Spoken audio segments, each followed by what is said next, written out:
मैं क्लिनिक पर अपनी माँ की दवा लेने के लिए आया था। ये हमारे फैमिली डॉक्टर थे। मुझे फिर काम पर भी जाना था, लेकिन यहाँ पर आने वाले मरीजों को देख देख कर मुझे उलझन होने लगी थी, क्योंकि मैं बहुत लेट हो रहा था। अभी मैं वहाँ पर बैठा ही था कि मुझे अपने कानों में आवाज़ सुनाई दी, पापा जिद मत करें, अंदर चलें। शाबाश, ऐसे जिद नहीं करते। देखिए, अगर आप अपनी पट्टी नहीं करवाएंगे तो जख्म बढ़ जाएगा। एक बूढ़ा इंसान बार बार जिद कर रहा था कि नहीं, मुझे कोई पट्टी नहीं करवानी। तुम छोड़ दो, मुझसे क्यों जिद कर रही हो, मैं बिल्कुल ठीक हूँ, जाने दो मुझे। उस लड़की की आवाज़ मुझे काफ़ी आकर्षक लगी थी। मैंने यूं ही पलटकर पीछे की तरफ देखा तो 18-19 साल की लड़की थी। उसके साथ एक बूढ़ा इंसान मौजूद था, जिसकी उम्र मुझे 50 से 55 के लगभग लग रही थी। उनके सर से खून बह रहा था, उनके कपड़े और चेहरे खून से तर था। कहीं कहीं तो खून भी जम चुका था, लेकिन वो अभी भी यही कह रहे थे कि मैं ठीक हूँ। जैसे ही डॉक्टर ने उस रोगी को देखा तो अगले ही पल सारे मरीजों को छोड़कर सीधे उसके पास गए थे। कहने लगे कि चलें, जल्दी से पट्टी करवा लें, आप बहुत ज़्यादा जख्मी हो चुके हैं। मैं ये देखकर हैरान हो रहा था। मैं तो पहले से भी ज़्यादा लेट हो जाता, लेकिन इसके बावजूद इस बूढ़े इंसान को देखकर मुझे हैरत हुई थी। वो इतनी ज़ख्मी हालत में थे, फिर भी कह रहे थे कि मुझे अपना इलाज नहीं करवाना, मैं बिल्कुल ठीक हूँ। मुझे बड़ा अजीब लगा था। एक पल को तो ये भी लगा कि शायद बूढ़े इंसान सर पर चोट लगने की वजह से अपना दिमागी संतुलन खो चुके थे, शायद तभी वो अपना इलाज नहीं करवाना चाहते थे। मैं बड़े ही गौर से उस इंसान को देख रहा था। बार बार बच्चों की तरह जिद कर रहा था। जैसे ही डॉक्टर आगे आ जाता तो वो फौरन हाथ से पीछे कर देता, कहता कि मुझे जाने दो। पास ही बैठी उस आदमी की बेटी अपने पापा के हाथ पकड़ रही थी और कह रही थी, पापा जिद मत करे, देखिए आप पट्टी करवा लेंगे तो आप जल्दी ठीक हो जाएंगे, आपको दर्द होना बंद हो जाएगा। लेकिन वो आदमी था कि मान ही नहीं रहा था। उन आंखों में एक अजीब सी बेचैनी दिखाई दे रही थी। उस बूढ़े को देखकर ना जाने क्यों मुझे अपने पापा याद आने लगे। मैं मुस्कुरा उठा और उस इंसान के पास चला गया, सामने के स्टूल पर बैठा और उस बूढ़े का हाथ पकड़ लिया। वह आदमी मुझे बड़े गौर से देखने लगे थे और अगले ही पल उनके हाथ को अपने हाथ में भींचकर कहने लगा कि मेरे पापा भी बिल्कुल आप ही की तरह थे, मुझे मेरी जान से भी बढ़कर प्यारे थे, बिल्कुल आप ही की तरह, और बिल्कुल आप ही की तरह जिद भी किया करते थे। लेकिन मैं उनका वो बेटा था कि उनकी जिद को बड़े ही प्यार दुलार से उन्हें मना ही लिया करता था। आप भी मुझे बिल्कुल अपने पापा की तरह ही लग रहे हैं। मेरी ये बात सुनकर वो इंसान एक पल को खामोश हुआ था। कहने लगा कि कहाँ है तुम्हारे पापा, कि अब भी तुम उनसे उतना ही प्यार करते हो। मैंने अगले पल फीकी सी मुस्कुराहट के साथ कहा कि हाँ जी, इतनी ही मोहब्बत करता हूँ, लेकिन वो मुझे छोड़कर इस दुनिया से जा चुके हैं। आपको देखकर मुझे आज उनकी याद आ गई है। चले अब पट्टी करवा लें, एक बेटा ही समझकर मेरी बात मान लें। मैंने जब ऐसा कहा तो वो इंसान एक पल को जैसे सुकून में हो चुका था। डॉक्टर ने उसके माथे पर पट्टी कर दी। वो गहरी सांस ले करके खामोशी से मुझे देखते रहे और फिर जाने से पहले कहने लगे कि अपने पापा के लिए प्रार्थना किया करो, भगवान उन्हें स्वर्ग में जगह दे। उनकी 19 साल की बेटी उनका हाथ पकड़कर वहां से ले जाने लगी तो उन्हें चक्कर सा आ गए, इसलिए डॉक्टर ने उन्हें वहीं पर बेड पर लेटा दिया और चेकअप करने के बाद ड्रिप लगा दी। बेटी उन्हीं के पास बैठी थी, लेकिन मुझे ना जाने क्यों इस आदमी में दिलचस्पी सी होने लगी थी। मैंने डॉक्टर से पूछा कि डॉक्टर साहब, क्या ये कोई दिमागी मरीज है या फिर क्या चक्कर है, इन्हें ये चोट कैसे आई थी? आपके साथ तो बड़े नॉर्मल अंदाज में बात कर रहे थे। डॉक्टर साहब ये सुनकर मुझे गौर से देखने लगे और फिर कहने लगे कि इन्हें कोई दिमागी बीमारी नहीं है, ना ही ये किसी बड़ी बीमारी में गिरफ्तार हैं। तुम तो जानते हो ये पहली बार मेरे पास आए थे और किस हालत में आए थे। मैं तो जैसे उनकी बातों में बड़ी दिलचस्पी से सुनने लगा। मैं कहने लगा कि जी बताएं, मगर ये इंसान ऐसे क्यों है? मुझे एकदम से उस इंसान की ज़िंदगी में दिलचस्पी होने लगी थी जब वो मुझे बताने लगी कि आज से तकरीबन 15 साल पहले ये इंसान मेरे पास आया था। मैं यूं ही रोज़ की तरह अपने मरीजों को चेक कर रहा था कि जब ये इंसान मेरे क्लिनिक में दाखिल हुआ था, रोते हुए कह रहा था कि डॉक्टर साहब मेरे बच्चे को बचा लें, मगर इसे कुछ हो गया है, अगर इसे कुछ हो गया तो मेरी जान चली जाएगी। मैंने झट से उस आदमी की तरफ देखा था। वो एक नौजवान था जिसने अपनी गोद में 9 साल के बच्चे को उठा रखा था। वो भागता भागता अपने बच्चे को मेरे पास लाया था। कहने लगा कि डॉक्टर साहब मेरे बच्चे का ट्रीटमेंट जल्द से जल्द शुरू करें। मैंने उसके बच्चे को देखा और जल्द से जल्द ट्रीटमेंट शुरू कर दिया। वो बार बार रोता हुआ मुझसे यही कह रहा था कि मेरा बच्चा बच जाएगा ना, आप जल्द से जल्द इसे ठीक कर दें, मैं इसके बगैर जिंदा नहीं रह सकता, बस कुछ भी करें, मेरे बच्चे को बचा लें। वो आदमी बार बार रोते हुए ये बात कह रहा था, जबकि उसे रोता हुआ देखकर मुझे उलझन ही होने लगी थी। एक तो इतने ज़्यादा मरीज पड़े थे, ऊपर से इस आदमी का बार बार रोना और मुझसे कहना मुझे बेचैन कर रहा था। मैंने गुस्से में इस आदमी से कहा कि तुम यहाँ से जाओगे या नहीं, मुझे अपना काम करने दो। मैं अच्छे से जानता हूँ कि मुझे क्या करना है, तुम मुझे अपने काम पर फोकस करने दो। मेरे एक बार ऐसा कहने पर वो आदमी बिल्कुल चुप हो चुका था। ऐसा लग रहा था जैसे इसके मुंह में जुबान ही मौजूद ना हो। बाहर जाकर बैठ गया। वो अपने बेटे के लिए बहुत ही बेचैन सा हो चुका था। उसके बच्चे को बिजली का झटका लगा था। करंट लगने की वजह से वो बेहोश हुआ था। 20 मिनट बाद उसके बच्चे को होश आ गया था। जैसे ही इस खबर इस आदमी को मिली तो फौरन घुटने का बल जमीन पर गिर गया। खुशी से अपने बच्चे को गले लगा लिया और मेरा धन्यवाद करने लगा। मैं इस बाप की अपने बेटे के लिए मोहब्बत देखकर बहुत हैरान हुआ था। मुझे शर्मिंदगी होने लगी कि इतने अच्छे इंसान से मैंने इतनी बदतमीजी क्यों की। तभी मेरा ध्यान उस आदमी के हाथों पर गया। उसके हाथ और कंधे जख्मी थे, बुरी तरह से जले हुए थे। मैंने उस आदमी से कहा कि जी आपके हाथों पर कंधों पर क्या हुआ है? आपकी तो शर्ट भी जली हुई है, आइए आपका ट्रीटमेंट कर दूं। आपको एंटीसेप्टिक की सख्त ज़रूरत है। लेकिन वो आदमी कहने लगा कि नहीं नहीं, मैं बिल्कुल ठीक हूँ। मैंने अपने बच्चे को ठीक देख लिया है, मेरे लिए यही काफ़ी है। आप बस मेरे बच्चे का पूरा चेकअप करें, देखिए कहीं इसे कोई दर्द तकलीफ तो नहीं हो रही। इसका शरीर सही तरीके से काम कर रहा है ना? मेरे बच्चे को किसी तरह की कोई दिक्कत तो नहीं है। मैं हैरान हुआ था कि कैसा बाप है, ये जानते हुए भी कि उसके हाथ और कंधे जले हुए हैं, उसे अभी भी सिर्फ और सिर्फ अपने बच्चे की फिक्र थी। मैंने इस जिद्दी इंसान से बहुत कहा, लेकिन वो बार बार जिद कर रहा था कि पहले मैं उसके बच्चे का चेकअप करूं। उसके बच्चे की पूरी तौर पर टेस्ट किए गए और ये बात सामने आई कि उसका बच्चा बिल्कुल ठीक है। तो उसके चेहरे पर सुकून उतर आया। वो बार बार अपने उस 9 साल के बच्चे को चूम रहा था।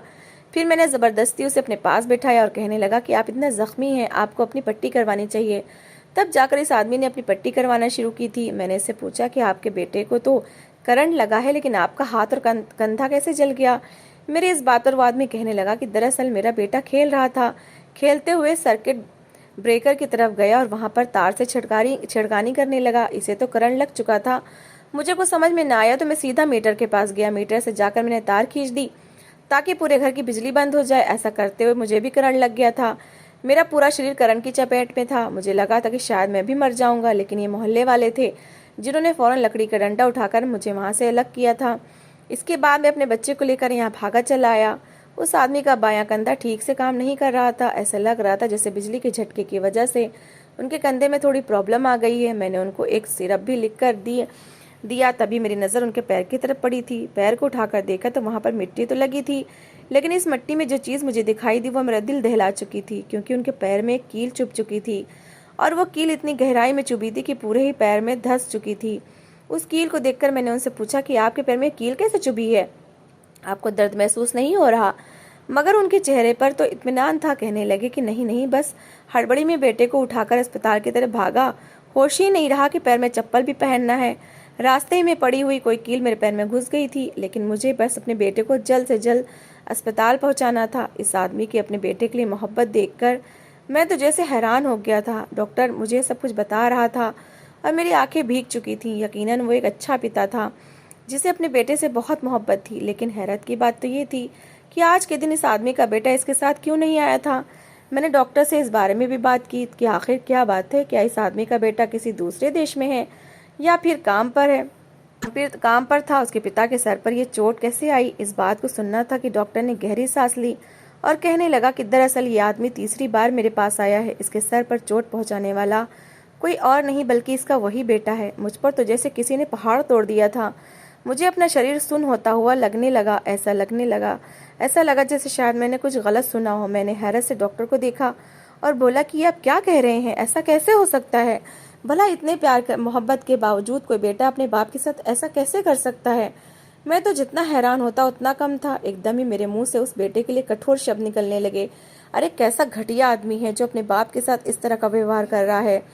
डॉक्टर कहने लगे कि मैंने कभी पूछने की जरूरत नहीं समझी। ये बूढ़ा इंसान कहीं कोई सवाल सुनकर जान से ही न हाथ धो बैठे। तब तक उस आदमी को लगी ड्रिप भी पूरी हो चुकी थी। वो उठकर वहां से जाने लगे तो मैंने फौरन उन्हें पकड़ लिया। मैं उन्हें वहां से अपनी गाड़ी में लेकर आया था।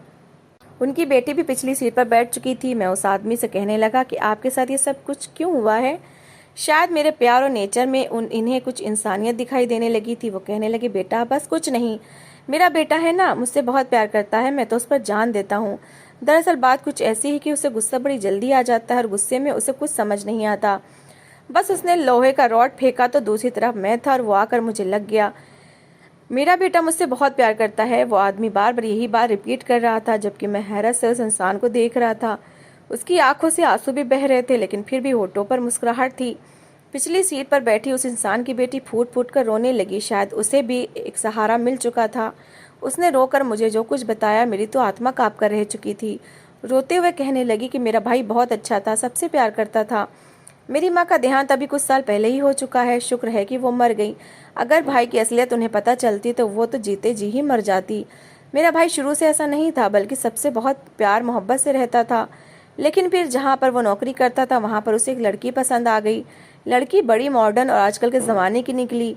मेरा भाई तो उसके पीछे दीवाना ही हो गया। पापा ने भाई की फरमाइश को देखते हुए मेरे भाई की शादी उसी लड़की से करवा दी जिसे वो पसंद करता था। मुझे लगा था कि भाभी के आने के बाद मेरी हर कमी पूरी हो जाएगी, हम मिलकर रहेंगे, मगर भाभी के तो अंदाज ही किसी से नहीं मिलते थे। वो तो धीरे धीरे मेरे भाई के कान भरने लगी। उसने पैसा पापा के बजाय अपनी पत्नी के हाथ पर रखना शुरू कर दिया। मेरा कॉलेज भी छुड़वा दिया और भाभी से कहा कि इसके लिए कोई अच्छा सा रिश्ता देखकर इसकी शादी कर दो। मैं तो इंटर कर रही थी, आगे पढ़ना चाहती थी, लेकिन भाई नहीं माने। वो कहते कि तुम्हारी शादी करनी है, मैं उन्हें बोझ लगने लगी हूँ।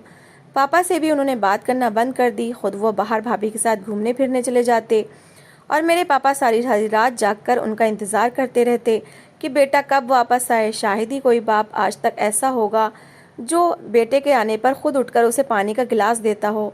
मगर उस रात पापा पानी देने के लिए गए तो भाभी ने उनके मुंह पर दरवाज़ा बंद कर दिया। फिर कहने लगी, बुढ़ा हर वक्त डिस्टर्ब करने आ जाता है, ना जाने कब मरेगा और जान छूटेगी। भाई ने तो एक बार भी अपनी पत्नी को मना नहीं किया था और गुस्से में पापा को रॉड से ही मार दिया। कहने लगा कि चले जाओ इस घर से, क्योंकि भाभी को मेरे पापा का वहाँ रहना पसंद नहीं है। यही वजह है कि आज मेरे पापा की हालत हो गई। वो लड़की रोते हुए मुझे उसके साथ बीती हुई हर बात बता रही थी और मैं उस आदमी को बताए हुए रास्ते पर गाड़ी चला रहा था। मन ही मन मैं भी बहुत कुछ सोच रहा था। मेरी उम्र उस समय 23 साल थी। मेरे पापा नहीं थे, मगर हमारी ज़मीनें थीं और बैंक बैलेंस था और पापा की पेंशन थी। इस सब से हमारा गुजारा बहुत अच्छा हो जाता था, किसी चीज़ की कोई कमी न थी। मैं और मेरी माँ ही घर में रहते थे। मैं जब उसके घर पहुंचा और उस आदमी को गाड़ी से उतारने लगा तो वो कहने लगे कि नहीं बेटा, मैं घर के अंदर नहीं जाऊंगा, मुझे देखकर मेरा बेटा गुस्सा हो जाएगा। मगर मैं उस आदमी का हाथ पकड़कर उसे गाड़ी से उतारकर घर के अंदर ले गया। सामने ही उस आदमी का बेटा और बहू डाइनिंग टेबल पर बैठकर खाना खा रहे थे। जैसे अपने पिता को इस तरह घर में देखा तो गुस्से से कहने लगा, तो फिर यहाँ पर वापस आ गया है, तुझे इतनी बार कही हुई बात समझ नहीं आती?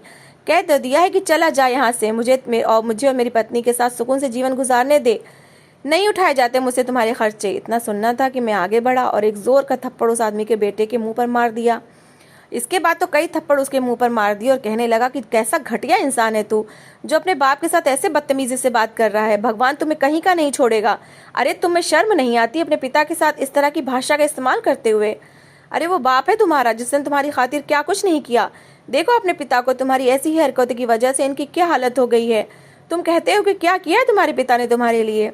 अरे आज तुम जिस जगह पर खड़े हो वो तुम्हारे पिता की ही है।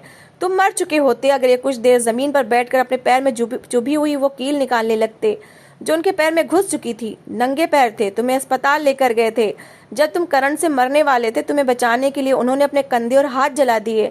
अरे आंखें खोल कर देखो, अभी तक तो इनके हाथों से वो जख्म भी नहीं हटे जो तुम्हें बचाने के चक्कर में इनके हाथों पर पड़ चुके थे। अभी तक यूं ही गहरे निशान उनकी कलाइयों पर मौजूद हैं। कैसे बेटे हो तुम? तुम्हारे दिल में अपने पिता के लिए जरा भी दया नहीं आई। अगर ये उस दिन तुम्हें ना बचाते तो तुम मर चुके होते।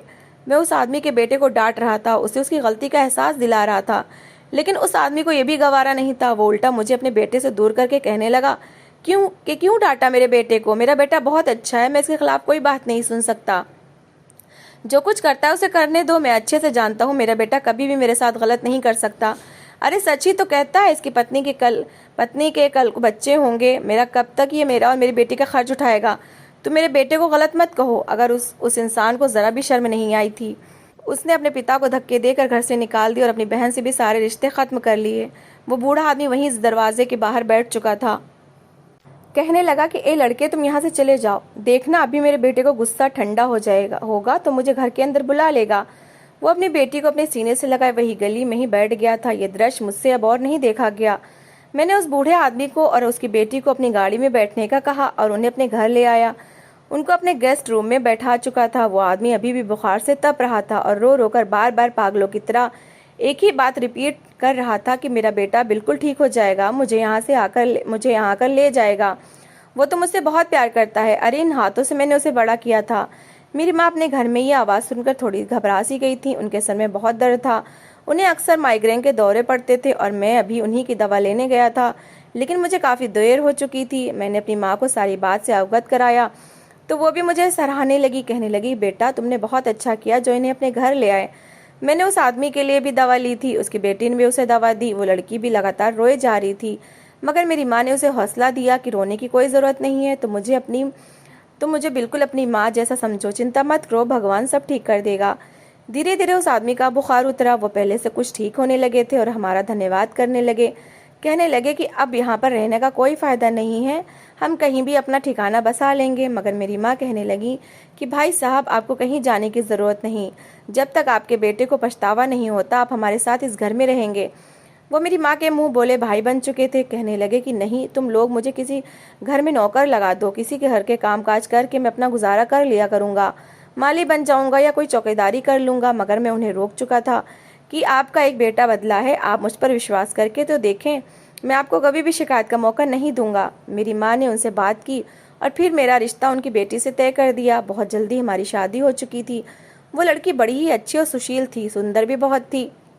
अपनी बेटी को मेरे साथ खुश देखकर वो आदमी खुशी से हमें दुआएं देने लगे, मगर उन्होंने इस घर में रहना ठीक नहीं समझा था। वो कहने लगे कि मैं अपनी बेटी के ससुराल में नहीं रह सकता। इसी मोहल्ले में एक किराए का मकान मैंने उन्हें लेकर दिया था। वो इस उम्र में स्कूल की चौकीदारी करने लगे। समय और आगे बढ़ने लगा। बेटे की याद में वो तो हर समय ही बेचैन रहते थे, लेकिन शायद अब समय के साथ उन्हें समझ आ चुका था, शायद उन्हें अभी जीवन में बहुत कुछ देखना था। तभी भगवान ने उनका जीवन रेखा लंबी की थी। समय ने पलटा खाया और उनके बेटे के बच्चे भी जवान होने लगे। अब तो वो अपने बाप के मुंह पर जवाब देते और उनसे बदतमीजी करते, माँ की बात मानकर बाप को अपने सामने कुछ न समझते। तब तक उस आदमी को एहसास हुआ था कि मैंने जो कुछ अपने पिता के साथ किया वो सब कुछ पलटकर मेरे पास आ रहा है।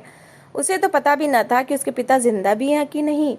वो एक बार अपने पिता से माफ़ी मांगना चाहता था। किसी तरह पूछते पाछते हुए वो इस मोहल्ले तक पहुंचा था। जब अपने बाप के ठिकाने का पता चला तो रोते हुए घर के अंदर गया था। घुटनों के बल चलकर अपने पिता के पास गया था और उनके पैरों में सर रखकर पैर पकड़कर माफ़ियाँ मांगने लगा कि पापा मुझे माफ़ कर दें, मैंने आपके साथ बहुत गलत व्यवहार किया। वो आदमी शायद इसी पल के इंतजार में था। जैसे ही बेटे को देखा, उस आदमी की आंखों से सिर्फ एक आंसू निकला और फिर उनकी आंखें हमेशा के लिए बंद हो गईं।